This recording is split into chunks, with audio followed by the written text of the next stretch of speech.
Grafton residents were shocked when an unexpected hailstorm hit the area, bringing a sudden torrent of ice, strong winds, and a drastic drop in temperature. The hailstorm occurred amid a broader pattern of atmospheric instability affecting parts of New South Wales. Temperatures in Grafton on August 14th hovered around 13.9 degrees Celsius, with rainfall averaging 37 millimeters for the month. Holy dooly, well that was some hail. The storm brought hailstones ranging from pea-sized to nearly 2 centimeters in diameter, pelting rooftops, vehicles, and gardens. Local authorities reported minor damage to property, including shattered windows and dented cars, but no injuries.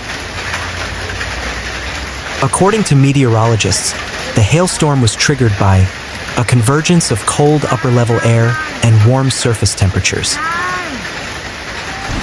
enhanced convective activity due to regional atmospheric dynamics, including the Madden-Julian oscillation and tropical wave interactions, a cyclonic circulation near the eastern coast that intensified cloud formation and precipitation. Emergency services responded swiftly, advising residents to stay indoors and avoid travel during the peak of the storm. No, it's not snow, it's hail. The Bureau of Meteorology issued a short-term severe weather warning, urging caution for potential follow-up storms in the coming days. Local councils are assessing damage and coordinating cleanup efforts. This event adds to a growing list of extreme weather incidents across Australia in 2025, as climate variability continues to challenge seasonal norms. Despite being in the dry season, regions like Grafton are experiencing unusual rainfall and storm activity. Short periods of heavy rain can cause driving conditions to become hazardous, and large accumulations of small hail can cause structural damage and affect crops. A sudden hailstorm has caused significant damage to the Grafton Library, with multiple holes reported in the building's roof. In a statement, Clarence Valley Council said the extent of the hail damage was still being assessed. And at this stage, it is not known when the library will be able to reopen, the council stated. The Clarence Valley Council team is working closely with its insurance provider to address the repairs as quickly as possible. Council thanks the community for their patience and understanding during this time, and will provide updates as more information becomes available. Local councils have begun cleanup operations, clearing debris and assessing damage to public facilities. Insurance companies are bracing for a surge in claims related to vehicle and property damage. In Brisbane, several schools closed early due to safety concerns, and flights at the domestic airport were temporarily delayed. Power outages were reported in parts of Logan City and Ipswich, though most were resolved within hours. Despite the disruption, many residents expressed awe at the rare spectacle. Children played in the hail-covered parks, and photographers captured the fleeting beauty of the icy landscape.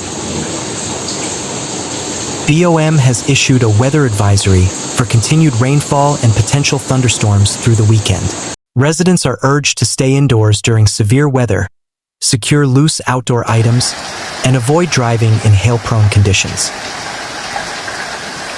Authorities also reminded the public to report any fallen power lines or blocked drainage systems to local emergency services.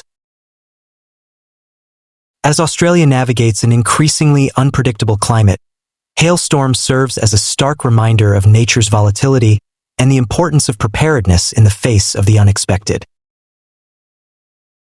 Mr. Samarna said this caused updrafts, and the stronger and more constant the updraft, the greater the chance of hail. Any moisture that is carried within that air parcel gets lifted, it freezes into ice particles, he said. Then it circles like a washing machine, and when it does that, it collides into water that is colder than 0 degrees Celsius, instantly freezing like a shell. The more it does that, then you get hail that falls when the droplet gets too heavy. Stronger updrafts with a colder, drier air mass will keep the ice particles aloft for longer, creating bigger hail. The hailstorm left vehicles, including 5 police cars, pocked with hailstones. The Grafton Library had to be evacuated after multiple holes were reported in the building's roof. One woman told the ABC that her daughter said, "It seemed like it was raining inside when the storm hit, and library staff worked to save the books from water damage." C.R. Smith said there had also been reports of damage to private property. Grafton resident Stuart Murphy saw the dramatic storm approaching and captured the scene with his drone. Large hailstones are most common during the later spring months when the weather has warmed, but you still get that cold air moving across to the north coast, he said. But cool season storms producing hail is always going to be a risk in winter.